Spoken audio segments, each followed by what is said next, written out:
Oh, hi, Michelle. How are you? I'm well, Pete. Thanks. How are you?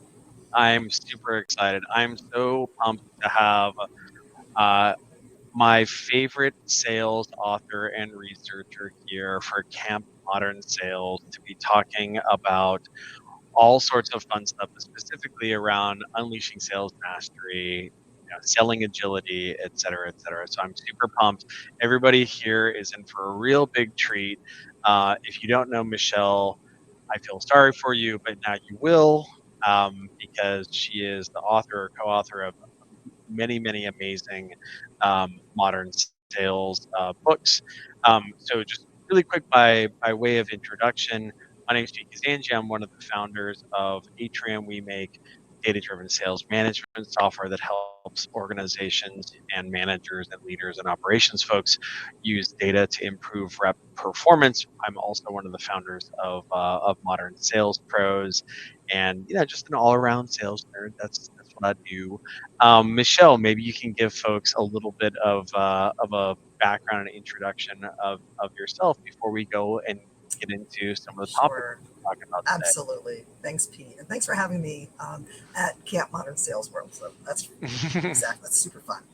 Um, so my name is Michelle Vazzana, as Pete mentioned. I'm one of the co-founders and the Chief Strategy Officer for VantagePoint Performance.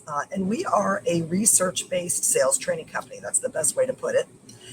We started out really deeply researching best practices in the sales management space, and that formed the basis for our first two books. And then in about 2016, we shifted our strategy into studying high performing salesperson performance and what are the behaviors that lead to that. So we kind of cover the whole thing now, sales managers and salespeople from a research perspective. It'll be interesting to talk a little bit more about what we found, which is part of what we're going to do today. So thanks for having me. I'm honored to be here, Pete. Yeah, I'm super excited because I know that we're going to talk a little bit about your new book, the Sales Agility Code, Yes. um, which again is all about what drives high performance in reps and their situational awareness and their agility. So I'm super pumped about that. But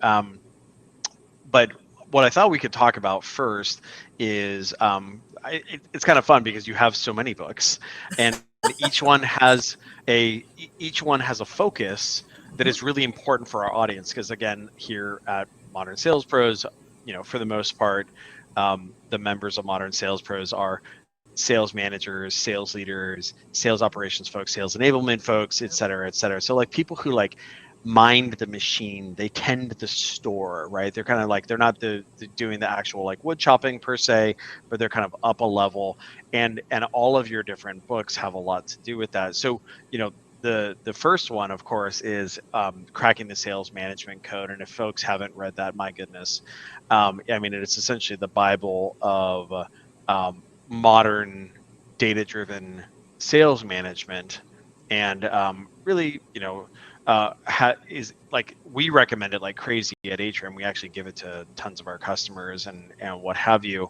But I think maybe for folks who might not be familiar with cracking the sales management code, what were the key findings in the research behind you know behind cracking the sales management code, and like how did it change the way that organizations consume and use metrics? I guess is the book 10 years old? How old is it now? It is 11 years old. It was 11 published years in old. 2012. Yeah. Yeah. Yeah. So that initial research study that went into cracking the sales management code was a study of sales metrics. Yep. And, that was one of the questions that a lot of sales leaders had is how do we measure and manage the sales force? Yep. And we have all these different things we pay attention to, but are we using them appropriately or correctly? And is there a best way to do that? And so Jason Jordan started the research, and then I joined that research team, and we operationalized that together. And what was interesting is we thought it was going to be a best practice study. Go to big successful companies, take a look at the metrics that they pay attention to, and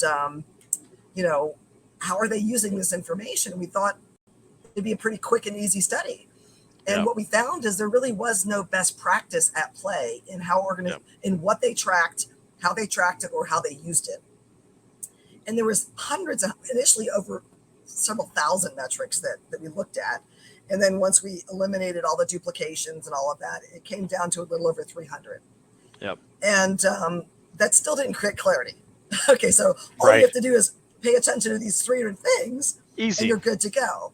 Yeah. And so the goal was really to simplify this for organizations. And what started out as a quantitative study very quickly turned into a qualitative study.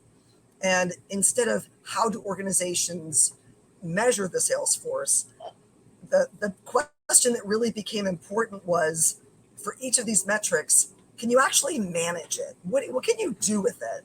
Yeah. And that question actually led to an identification of some patterns in the metrics that we were examining. And what we found was that some of the metrics you can't manage at all. You have to drive toward them, but you can't manage them.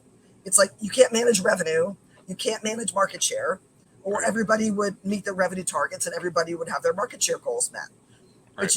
But they're important to determine the health of the organization, right? Mm-hmm. So those were the results metrics that we identified. And then there was this sort of middle layer of metrics that we identified that you can't manage directly, but you can influence those, right? Yep. And those we called sales objectives. Think KPIs, right? Mm-hmm. Think things like close rates, things like pipeline size, pipeline contents, those sorts of things.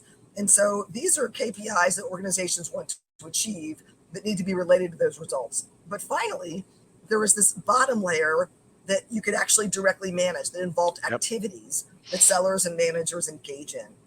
And activities are the only thing that's directly manageable. And what was really fascinating, Pete, about the study, and I know this has changed since we did the research and published that information, but only about 17% of the metrics in the entire study were activity level metrics. Yeah. And within those, only 8% of the activities that were tracked are actually things salespeople do in their day-to-day sales job. The other ones had to do with sales enablement and that sort of thing. Right. So the thing that was the most manageable was the least measured. And it gave managers a framework to say, all right, look, all I can really manage is activities. How do I do that well? And if I manage the right activities in the right way, I can drive the KPIs that I want to accomplish, and then I can drive the results that I'm looking to achieve. So that, in a nutshell, is what went into cracking the sales management code. Yeah, for sure. I mean, I think that's when I tell people about where the idea behind Atrium came from, I like to say that it's kind of the output of two books. One is the Score Takes Care of Itself by Bill Walsh. So Bill Walsh is a famous NFL and also NC2A football coach. He was the coach of the San Francisco 49ers and then also the Stanford Cardinal. And he wrote a leadership book called The Score Takes Care of Itself, where he talks about how it's very difficult to, you can't directly impact the score, right? Especially in football, right? Because you have to drive down the field 100 yards. Right. And so worrying about that is a sucker's game. But what you can do is you can execute every play and your part within that play with a high level of execution and vigor, right? And the way that we describe this in sales, Atrium is we say, hey, what you need to do is measure a high quantity. What you want is a high quantity of high quality selling behavior. Right. And of course those are measurable. So that was the first book. And then the second book was a book called The Goal by Eli Goldratt, which is a manufacturing process engineering book, and all about running factories, right? And again, it's very difficult to say, hey, you know what? We want more bicycles to come out the end of this factory, or we want higher quality bicycles to come out the end of this factory. But instead, what you have to do is you have to think about every step along the assembly line, right, and measure there, how quickly are we screwing these things together? What is the conversion rate? How much waste are we getting? And so when you merge those two those two concepts together, and of course, like apply it to sales, you get cracking the sales management code. And I Right. think what people have come to realize is that sales organizations are just revenue factories. Now, the machines in question happen to be people, right? So they're kind of squishy, and maybe there might be a little bit of resistance to being Yeah. measured like a machine or what have you. But which is why like athleticism and kind of like athletic analytics is a good analog there. And I think that's really changed over the last 10 years, obviously in no small part thanks to your book. But also there's lots of other things going on as well. Like I think a lot of people are more comfortable with the notion of quantified self, instrumented, like, I've got an Apple Watch, I've got a Whoop strap at home in a box that I just that I just ordered recently. A lot of people are fans of their Peloton, et cetera, et cetera. If they're golfers, they're fans of like recording their scores and their fairways in regulation and their greens in regulation, and maybe their Yep. spin rate on their balls after they hit them. Right. So like data driven performance instrumentation, measurement, and also management and improvement really is permeating a lot of people's day-to-day lives. And so then they kind of see how it can be applied to at the rep level and at the manager level. Now the interesting thing is that one of the jokes we like to say is that salespeople are persuaders, right? They're communicators. They're peak communicators. They're empaths. They're communicators, um, and and oftentimes they don't come from the math department, and Right. and and which is fine, right? But that still doesn't mean that we get like we may not necessarily be great at these things just like naturally per se, but that doesn't mean that we can't use these things and apply them, right? Just because we're not a sales a sales manager is not a sales operations analyst or a business intelligence analyst or what have you, doesn't mean they can't do anything with these things. In fact, to the contrary, if they don't, that like it's going to be very bad for their career. And Well, I think your second book really speaks to that, right? it does. And what's interesting, Pete, though, is not only are managers and sellers getting more comfortable with data, their lives are full of metrics. I mean, you have Oh an yeah. Apple Watch, I have an Apple Watch, and I have a Fitbit, and I'm wearing them both, right? Well And done. so, Well done. so people are so used to having metrics permeate their life now. Mhm. So it's almost like this idea of if I don't have some metrics, how do I know if I'm doing well? So Right. not only are we getting more comfortable with them, we rely on them more than ever before. So I think that many trends are happening that's making this part of mainstream, Yeah. including And the solutions that you have at Atrium. yeah, and I think what we've seen this in our customer base where, when we started doing this about like 5 or 6 years ago, there was a little bit of that overhead, that kind of like legacy mindset of like, oh, I don't know, like don't instrument me, mainly because there was a negative feedback loop where if you didn't have managers who knew how to manage with data and use it to improve the performance of reps, then like what was the upside of Right. being measured, Yeah, that's right? right.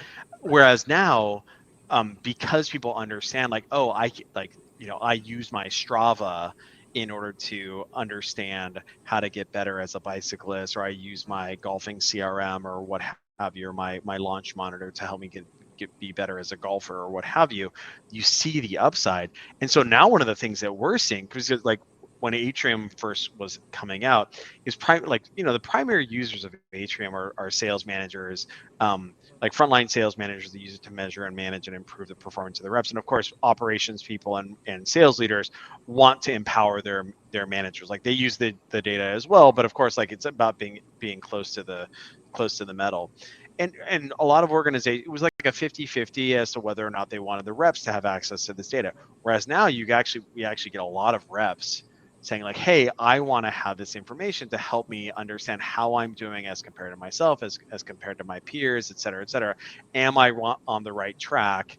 And I think that's been something that's been an advent in the last couple of years. And I think where that's coming from is people don't view this as something that is like, something to be used against them, but instead it's a tool, the same way that like a great football coach will use this to make their quarterback more successful in partnership, the same sort of things are happening. I know that that's something I refer people to Crushing Quota all the time. Usually what I do is I have my two favorite sales management books are Crushing Quota, which is like applied data-driven management, and then Corey Bray's 5 Secrets of the Sales Coach, which is like a narrative. It's like, it's written as a story. And those two things together are this amazing like chocolate and peanut butter of like, okay, cool. You're a new manager, or like you're a manager. Here, read these two books. This one is the one that's going to show you how to do applied data-driven sales management, Crushing Quota. And then this one right here, 5 Secrets of the Sales Coach, will help you understand the frameworks of, the more emotive frameworks of appropriate coaching. So maybe what could be great is for you to share a little bit of the research that went into Crushing Quota, how it was different from Cracking the Sales Management Code, and then how it's useful to everyday sales management. Sure. I'm happy to do that. So, Cracking the Sales Management Code was really useful because it gave people a framework to think about data and to make sense of it. And what came out of Cracking the Sales Management Code was you can really only manage activities. Yes. But how do you do that? How do you manage activities, and how do you coach? Yeah. What's the operating rhythm? Yeah. Et cetera? What do you do with that once you've show me the recipe, Michelle? Show me the recipe. Once you understand which activities your sellers should be engaged in, how do you operationalize that into your day-to-day job as a sales manager? And that's what Crushing Quota is all about. How do you operationalize what you want your people to be doing, and how do you coach to that? And so Crushing Quota really looked at two primary studies that went into that. One of them was we did a pretty in-depth study with a global company on 3 different types of coaching that were very common in the marketplace to see, okay, all of the primary types of coaching that sales managers can provide, where's the pay dirt? Which type of coaching really is strongly correlated with quota attainment, not just subjective performance, but actual quota attainment. Well, it's a deal micromanagement and super repping, right? Yeah, Isn't that that's no. So we looked. Well, that's what everyone does. I know. Well, not everyone, but most people do. Yes. So we looked at coaching to capabilities, like individual skills, right? We looked at coaching to outcomes, think forecasting, pipeline scrubbing, and then coaching to activities. What are the actions that sellers take day in and day out to sell more stuff? And our hypothesis going into that was that capability coaching would be really strongly correlated to quota attainment. And it almost didn't, it was only 2% of the variation. It was almost not even on the radar screen, which was shocking. Really? Yeah. And outcome coaching amounted to about 10% of the variance in quota attainment, which still was not significant. If I tell somebody like harder and harder to hit their number, like it just don't hit the more button. It didn't work very well. Weird. So I know. And so activity coaching was the only kind of coaching that was meaningfully and positively related to quota attainment. So now, not only do we know that activities are all that you can manage, but then coaching to those activities matters more than any other kind of coaching you can do. And so the next question was, okay, if coaching to activities is the type of coaching that has the maximum impact on performance, then how do you do that? How do the highest performing managers coach to activities in ways that are different from their lower performing peers? And that was the second study. And that was a management practices study. And that actually forms the bulk of Crushing Quota and the frameworks that are within there. So we took a look at how do managers of all performance levels coach to account management, managing, growing, retaining large accounts. How do they coach to territory management, mining territories, segmenting, messaging, that sort of thing. We took a look at opportunity management. How do they coach to opportunity pursuit, competing and winning? And then how do they coach to individual sales conversations or sales calls? And we looked at a lot of really granular information in that study. And then we were able to correlate what are the specific things that high performers do that are different from everyone else. And then this is the same thing we found in every study. There's no one right way. It depends. And so what we found is there were patterns that high performers displayed that low performers don't. For example, and those patterns were surprising. They were very surprising. So we thought that high performers would coach for more hours than lower performing peers. That wasn't true. We thought they would coach more frequently. That also wasn't true. What we found is high performers coach differently. They coach fewer things, less frequently, for longer durations, and cover those topics in more depth. So, for example, if they're coaching opportunities, a high performer might coach 2 or 3 opportunities in an hour conversation, whereas a lower performing manager might coach 15. Yeah, too many. Too many, right? Yep. And so it was really a quality versus quantity thing that was really kind of shocking. But what Crushing Quota does is it lays out all of the specific findings that basically 7 years of studying high performing sales managers and how they coach. It really just kind of illuminates for a manager, here's how they do it, and here's how you can do it. And it kind of debunks a lot of the myths that people have about sales management and coaching. So it was kind of a how-to book. Yeah, totally. And like, I mean, I think that's it. That's why, like, I kind of think of, cracking the sales management code is like the concept and the strategy, right? And then and it's like it's a very RevOpsy, if you will. And then there's like, okay, cool. How do I then apply this and make the rubber hit the road? Yeah. How do I do it? Yeah, exactly. And which is Crushing Quota. And I think that like this is something that we've seen, because at this point with Atrium, like, we have hundreds and hundreds of customers, and our customer success team, works with these world-class organizations to help them embed a culture of data-driven sales management. And in addition to giving them your books and other books, they also coach people on this around setting goals on specific activities, but also kind of like those objectives too. So a good example of this is, organizations will set goals on a team basis for things like, customer facing meeting volume, and they'll split it out like first meetings versus like follow-up meetings and what have you, new opportunity inflow. But then it's also those intermediary steps as well, where, hey, like, we're not just going to focus only on activities. It's like, you've got how many ops are getting to stage 2, right? Because what you want is that rep to like, all right, we're doing my pre-call planning. I'm going to go into this call with an intention that I'm going to advance this conversation, right? I'm going to gain 10 yards on this. And so, but then you have to measure that, right? So that's the first thing, which is like coaching to those activities. And then when you see a shortfall in something, because that's the first thing, is like, are we measuring those? And then, because then we can say, you are doing lots of meetings, but gee whiz, none of your ops are getting to stage 3. Cool. That seems like we've got a hitch in your giddy up right here. And it's not that we're not gonna tackle like 5 things at once.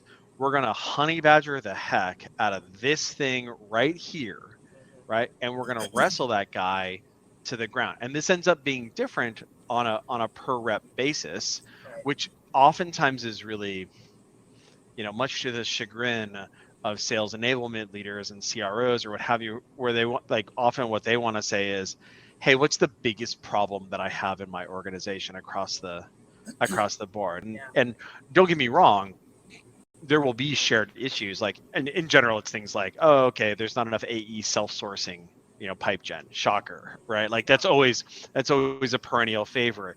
But then there will be people in your organization that don't have a problem with that, right? They're always like prospecting, whatever, but they have a different hitch in their giddy up. And so identifying what that shortfall is or improvement area is, and then like saying, hey, this is the thing that we're going to coach for not for the next like couple days, but like for the next 4 weeks until this is all the way retired, is the mechanism by which to like get somebody good at their short game, if you would. Like, hey, like, we're not going to just goof around, like, we're not going to just work on our short game for like a day at the range. We're actually going to work on that for an entire month, and we're going to measure if we've gotten that better by looking at what our average putts are per se, right? And I think that really makes a lot of intuitive sense. Now, I think the challenge, that the reason why, actually, who is it? Is it Richard Harris or somebody else? Actually, it might I forget who it was who coined the phrase random acts of enablement, um, where like, you know, someone comes in and like, do a little bit of coaching on this, and then like the next time they're like, oh, here's another problem, and do a little bit of coaching on that, versus saying, you've got a pipeline hygiene problem. I know you have a pipeline hygiene problem because, my God, look how many untouched opportunities you have as compared to your peers. This is the thing that we're going to be working on, because I know, like, this is the coaching plan for this. We're going to put these blocks on your calendar, right, on Tuesdays and Thursdays for an hour at 10 a.m. And you're going to work your pipe and make sure that everything's clean. And I'm going to hold you accountable every Monday for that metric. And then, you know, at the end of 4 weeks or the end of 8 weeks, lo and behold, now it's a habit. Yeah. Right. And like, so that really makes a lot of sense, that coaching longer on fewer things and going deeper would then build a muscle in that rep. And then you move on to the next one, right? Whatever the next shortfall is. Yeah, the reason crushing quota I think is so useful, I hear from a lot of people it's super practical, is that it actually accomplishes what the manager needs to do in their job, right? That most training courses and books and that sort of thing are either about general leadership, which isn't, you know, everyday sales management, or they're about how to have great coaching conversations. What are the interpersonal skills that are needed? But it doesn't tell you what to coach, when to coach, what the right rhythm is, what the right topics are, right? Mm-hmm. And so there was this void in the sales coaching space that we hope to fill with crushing quota. Yeah, makes a lot of sense. And that's why I mean, there's it's so fantastic. I forget, there's another book that like comes up in like Amazon searches around, it's like the Sales Manager Survival Guide or something like that, and it's fine, but like it's not like, here's how to do an operating rhythm, this is what your calendar should look like, paint by numbers, which I think a lot of people need. Because actually one of my favorite things about crushing quota is kind of the beginning of the book, where you make a case about why sales manager investment and enablement is so critical. Because the thing is that people get promoted, they get battlefield promoted, like, hey, you're like a talented rep, congratulations, you're a manager, right? Yeah. Here's a little bit more money and a lot more stress. Guess what? You know, you manage a bunch of people who used to be your peers. Great, have fun. And then the level of actual coaching and enablement is practically nil there. And so this is why one of the things that we like to do is to provide these books. I think actually one of the things that I would love for maybe you to share with the audience here is some of the results that you saw, or some of the research that, and the results from the research that you saw around organizations that do a good job on investing in manager enablement, as compared to only putting enablement resources against reps. So we did a joint study with the Sales Management Association about sales manager training and correlated some of the choices they made and the practices that they engaged in and actual revenue performance. And what we found is that the higher the percentage of their sales training budget was allocated to sales managers, the higher the revenue performance of the company. So, the companies that spend, I think it was less than 25% of their budget on sales manager training were either at or below their revenue target. Companies that spent between 25 and 50%, typically, these numbers, I don't have my book in front of me, but it's about 5% improvement over revenue targets. And then when they spend over 50% of their budget on sales manager training, that more than doubles. And so there was a direct correlation between a company's willingness to invest meaningfully in sales manager and sales manager training and overall company performance. It was pretty significant. Yeah, and I think that's something that I see a lot. I mean, that certainly aligns with our argument with Atrium, is that sales managers, one, are extremely high leverage. Right? Like, you only have so many enablement resources, you only have so many operations resources, but you've got one manager per 6 reps or 8 reps or what have you. So using them as a form of leverage to make sure that they're managing by metric, which is something that obviously we're very passionate about, but also just managing in general, right? Versus super repping, like I was kind of joking about previously. And I think a lot of organizations are coming around to this. Some of the more advanced organizations when they, like, say you've got, 3 sales enablement people or what have you. Back in the day, oftentimes what that would look like is the enablement people would just like have whatever programs, right? They would just kind of get round robin versus having somebody who's specifically focused on sales manager enablement. Right. And this is something I see in like the more sophisticated customers that we have, where there's somebody who's like, they are knighted as the sale like manager enablement versus going directly to the BDRs or going directly to the AEs and what have you. Cool. So now I want to talk about the new book and the sales agility code. And I think a lot of the stuff that we've talked about so far has been operation-y and managery and what have you. And so maybe you can kind of give folks a little bit of a a teaser on what the sales agility code is about, and also maybe like what made you switch your focus to salespeople, having done so much around sales management and leadership. Yeah. So we avoided researching salespeople for a really long time because we felt like that marketplace was crowded. There wasn't a lot of differentiation. Yeah. And we wanted to not only meet underserved audiences, but we wanted to come up with innovative insights that were very practical. And the reason that we kind of moved into the salesperson research space was because I became acquainted with a researcher named Dr. Lev Bonney out of Florida State University Sales Institute. And his research was around salesperson behavior and do high performers behave differently than lower performers? And if they do, how do they behave differently? Do they pursue opportunities differently? Are they more likely to use a sales methodology or not? So he came up with some really interesting findings that I found not only fascinating, but very much aligned with the findings that we had done in the sales manager space. So there was no one methodology that was the best methodology. There was basically 4 patterns of sales behavior, and average and lower performing reps actually use one approach all the time, regardless of the situation they face. High performers adapt their approach to the situation, which leads to better outcomes, more customer focus, higher win rates, etc. And so I found that research really fascinating. And if you took out salesperson and plugged in sales manager to the sort of his findings, they would be identical. So it's this idea of there is not one way. The best way depends on the situation. And so I found that research fascinating. So we brought that into VantagePoint. We did some additional studies to validate his original research that he did with his team. And then we did some research to extend it. And then we spent years operationalizing those findings into a way for salespeople to actually learn this and use it on an everyday basis. And so we actually got into salesperson research kind of by accident because I met this really brilliant man who did some great research. And I thought, oh my God, that is the most innovative thing I've seen in 25 years when it comes to salesperson behavior and salesperson development.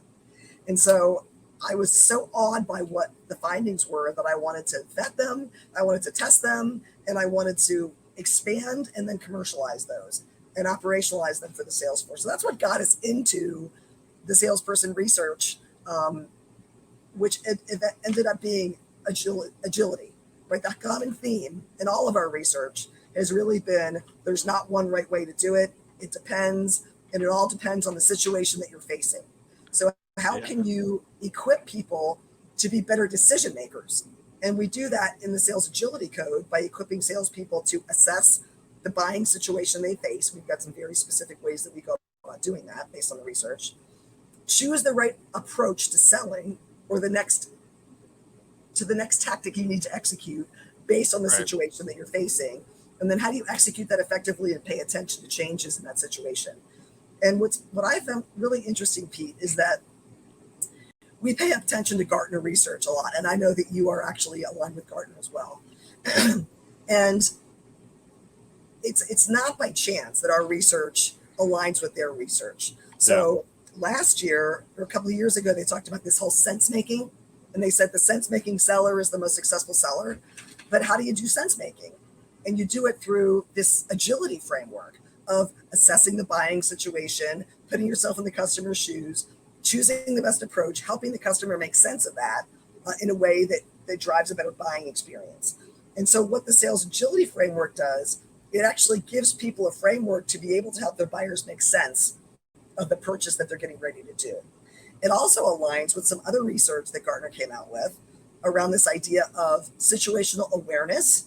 Do sellers really understand the buyer, the buying journey, and the buying behaviors, and the emotional aspects of the buying journey? And are they tuning their approach to that situation? And if you were to define what is the sales agility code, it's really situational awareness, situational tuning, and situational execution. Yeah. I mean, I think that makes so much sense. And like, I think just the craft of sales is getting more advanced.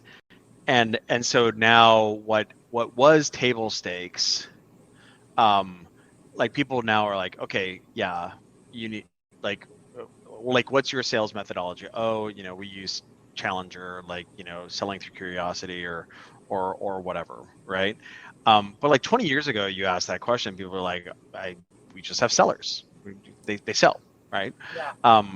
And I think that it's kind of related to the thing I was joking about earlier about like one size fits all like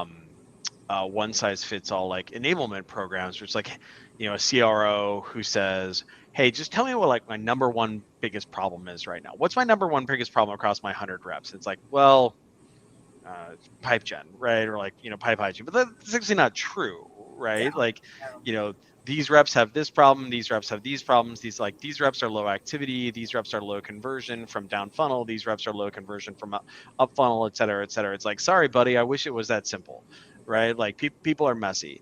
And I think one of the things that I like to say about like this revenue factory concept is not only are like the machines messy, right? Like, their SDRs, AEs, et cetera, but also like the parts, right? Like the raw materials, which in our case are our customers and our prospects and who we interact with, right? And this is why sales is like such a complicated thing, is because you have humans doing the selling and then humans doing the buying, right? And so attuning yourself. So similarly, it's like, hey, what's the one best methodology to work with all of these humans? The same way, like, okay, what's the biggest problem from an enablement standpoint for across all my sellers? It's like, okay, cool, that's a pipe dream, buddy. It's actually a ridiculous question. It's a Yeah, ridiculous but question. like, but I get it, but like, yes, it is a ridiculous question, but but like from an operationalization standpoint, it's like, hey, we want to simplify. I get it that Yeah. all of my different reps have different problems and what have you, but as the CRO, like, I can only choose one thing to go after right now. It's going to be pipe gen, or it's going to be pipe hygiene, or whatever, until we get to the point where we're really good at those pan-organizational programs, and we say, hey, we're going to do a pan-organizational pipe gen program, and we're going to enable our managers to be to be coaching at a per rep shortfall basis. Right. So now the agility code is kind of a similar thing, where it's like, hey, look, rather than saying like, look, we're just going to get all of our reps to do Challenger, we're going to get all of our reps to do fill in the blank, instead we can say, hey, we actually think that our reps are a little bit smarter than this, and then they can do a little bit of a read option, right? Then they can say like, okay, cool, oh, is this a Challenger situation? Is this a selling through curiosity situation? Is this like a Sandler situation? You fill in the blank, right? That's exactly right. Yeah, so maybe you can kind of talk a little bit more about the scenarios in which different methodologies would apply. So let me just kind of give you a little positioning. Yeah. The reason I said it was a ridiculous question about methodology is, which one should we choose? Well, you shouldn't have to choose, right? I mean, what we found in the research is that there are these different patterns of selling, but none of those patterns was completely new. None of them involve things that no seller has done before. There wasn't anything revolutionary about the selling patterns themselves. What was more revolutionary was how do the best sellers weave in and out of those patterns based on the selling situation they face. That was the big aha, right? So if you read the sales agility code and you read the 4 different types of selling, those 4 patterns, there's disruptive, think Challenger, there's consultative, think, spin selling, creating client value. If you think competitive selling, it's really more about what's my differentiation strategy. And then financial selling is really about how do I build a case, an ROI business case. So none of these patterns is completely new. It's just that when we train salespeople, we typically train them on all of these things, but we don't tell them when to use what. Mm-hmm. And so there's information overload. And what the sales agility code does is it says, look, there's these 12 primary tactics. And here's how they typically, group together. But depending upon the situation, here's when you would choose one over the other. Yep. And so what that does, what that book does, and what the research does, it says, in general, this is the kind of buying situation where disruptive would be useful. You need to completely change the way they're thinking. They're getting ready to solve either the wrong problem or with a solution that isn't going to do what they think it's going to do. So you have to really disrupt their thinking. Or you might be in a completely competitive situation where the buyer knows exactly what they want and they want to know, can you do it better than these other two companies, right? Yeah. And so what we found is when we looked across over 4,000 buying situations in multiple global companies, we found there was basically 4 primary types of buying situations with slight variations that occur across industries, across companies. And that's what's kind of spelled out in the book. And so what it does is it gives people a bit of a decision-making framework to say, okay, what does this situation I'm in most look like? Yep. And what are the best practices of high-performing sellers in those types of situations? In this situation, yeah. Right, yeah. So that's what it does. A meta methodology, right? So it's like you're a quarterback, you're coming up to the line, and you got to be able to read the defense, right, and understand like how to make the most out of the current situation, and not try to slam a round peg into a square hole. Now, I would imagine that like we would love for our reps to be sophisticated enough to read the room, right? Like read the defensive scheme. You're like, okay, what's the situation here, and then apply appropriately. But I think a lot of folks would say, hey, that sounds awesome, Michelle, but we have big enough challenges getting people to just apply a single methodology, versus like a potpourri or what have you. And so, what are some of the biggest challenges that you've observed in embedding an agility mindset in a sales force? Well, I think salespeople are jaded, and so are sales managers. And how many times do they have to go through yet a new methodology that's going to stick, right? I mean, my God, I was in sales for IBM and then Xerox, and then great sales training organizations. Yeah, those. And so we had our way of selling, and sellers get jaded. And a new VP of sales comes in. He's got about 18 months in his job. During that 18 months, he's going to totally change everything, right? New stages. And so this is the way we're going to do it now. And the problem is that sellers have been told in the past, this is the one way to do this. Please do it this way. And the high performing people are the ones that say, well, that's not right. That's never been right. So they don't do it. The average performing people say, okay, I'll play by the rules, and I'll perform in a way that shows that. Right. So some of the biggest challenges we have are not necessarily embedding the idea of agility. It's changing the belief system of the sales enablement and sales leadership function that says there is one right way. When 20 years ago, when I was at IBM, here's how we did it. So that's what we're going to do here. It's changing conventional wisdom and people's ideas of conventional wisdom. So we have to disrupt basically the way that sales leaders think about equipping their salespeople. That's the hardest part. Yeah, and I think that I like the jaded observation, because I think people know that there's different situations, and they know that in some situations trying to shove challenger down someone's throat who's going to have an allergic reaction to that is probably going to be low win rate. Right. So there's the folks who are just going to blindly paint by numbers there and lose that deal. or there's going to be the high performers who are going to be like, Cool. I'm gonna like fill out the CRM fields that like correlate to the methodology, even though I'm not gonna use it Right, in this right, situation.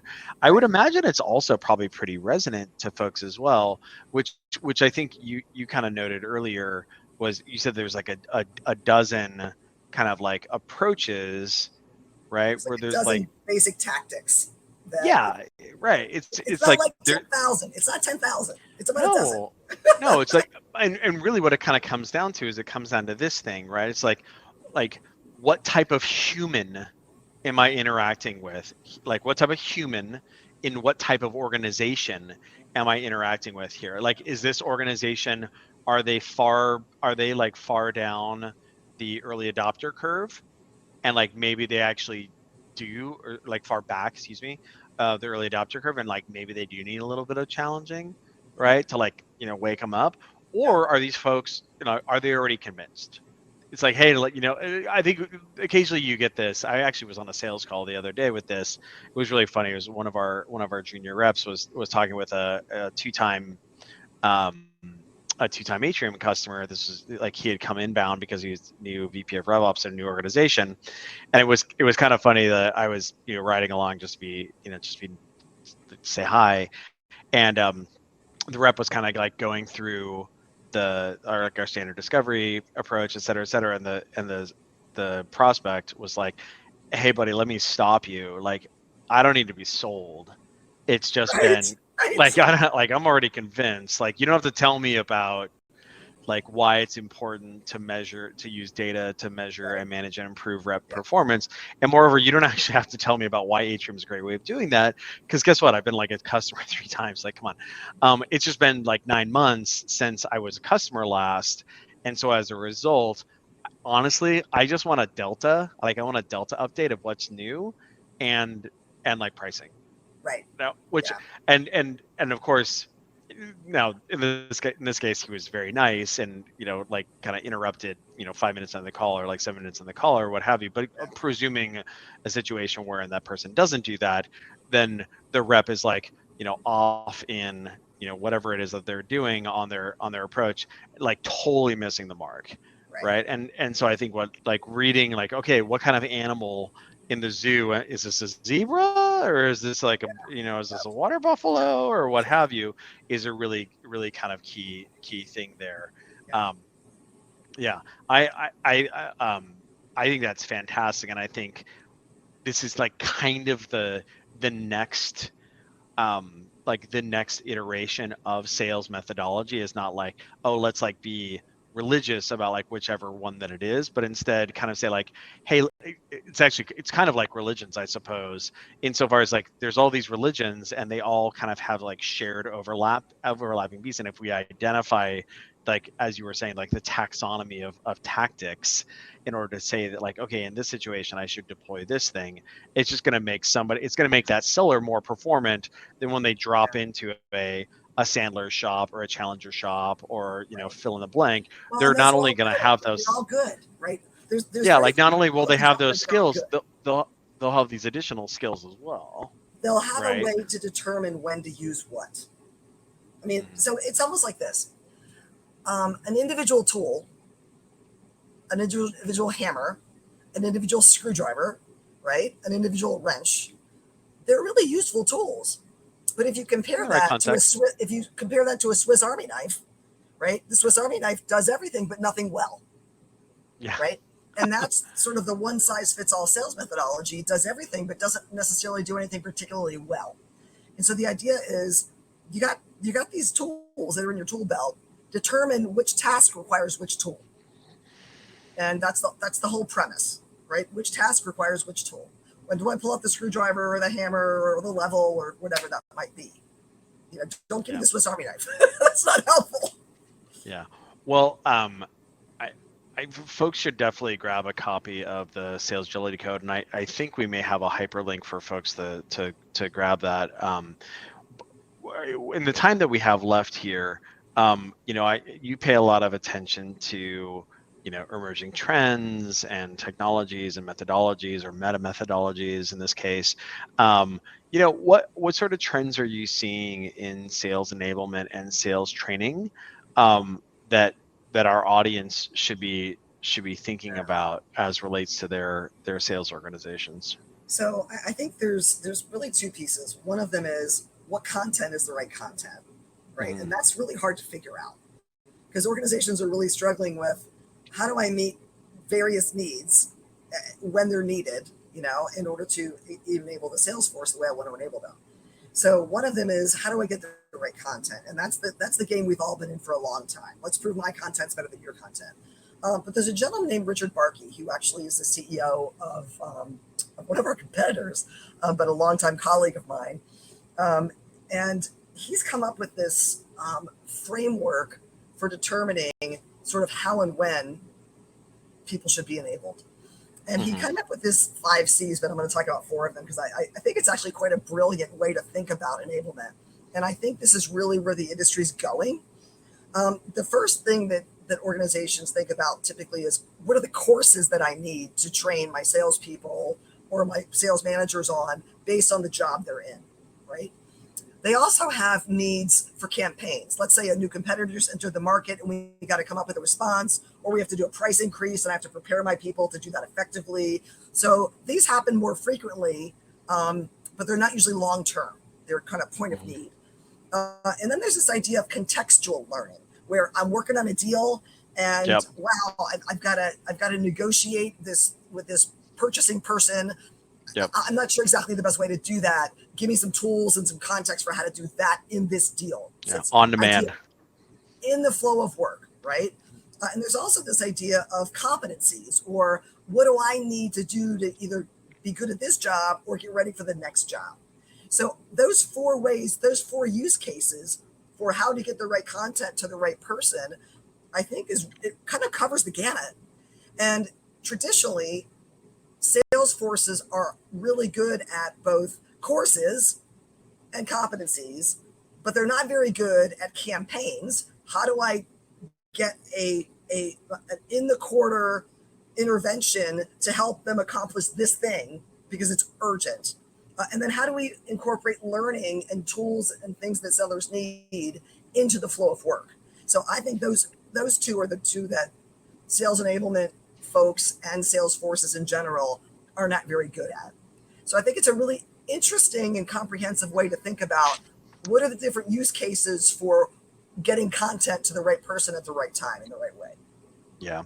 I think one of the things that I've been seeing, I was having this nice conversation with this woman who leads sales productivity at one of our larger customers, like 300-person sales organization. And we were talking about the trend, which I think is related to a lot of your work.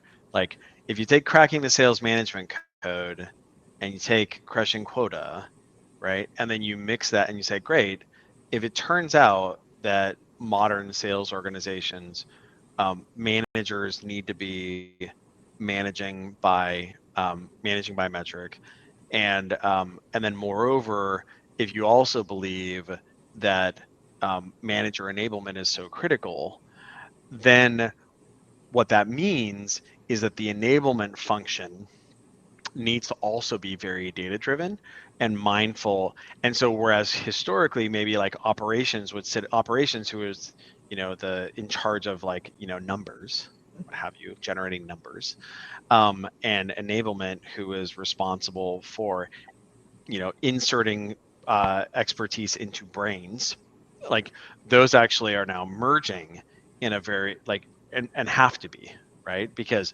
the numbers indicate a shortfall that then needs to be resolved by having something added to a seller's brain or what have you. And so one of the big themes that we're seeing in our customer base is enablement and kind of operations kind of merging together there. Like oftentimes the humans are kind of like different skill profiles, but at least they're on the same at least they're on the same team, right? Like so they're sitting together. Part of the reason that a lot of sales enablement professionals are stressed out is because they have to make very expensive, very important decisions, often without data, right? And so when you marry those 2 together, right, you get data from the sales operations function to help reduce the risk of sales enablement decisions. It's really kind of a nice marriage.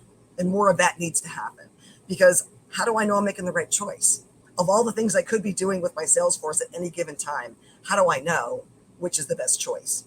And that's a hard question to answer. And I think organizations that can help their customers answer that question are the ones that are going to do the best. Yeah. Wonderful. Well, Michelle, this is super awesome. I'm so glad that we were able to come together today and share all of this with our audience. I think we're going to make sure to, if folks haven't gotten a copy of your book yet, we're going to drop a link such that folks can make sure to get a copy, because Excellent. they really ought. They really oughta. Um, and I'm obviously going to look forward to your next one as well, right? But like, you'll have to figure out what that is going to be. So everyone, thank you very much for joining us, and learning from Michelle. Please do stick around for the next session that we're going to have here for Camp Modern Sales. And Michelle, have a great rest of your day. I really Thanks appreciate so it. much, Pete. Honored to We'll be see you here. soon. Okay. Bye. Bye.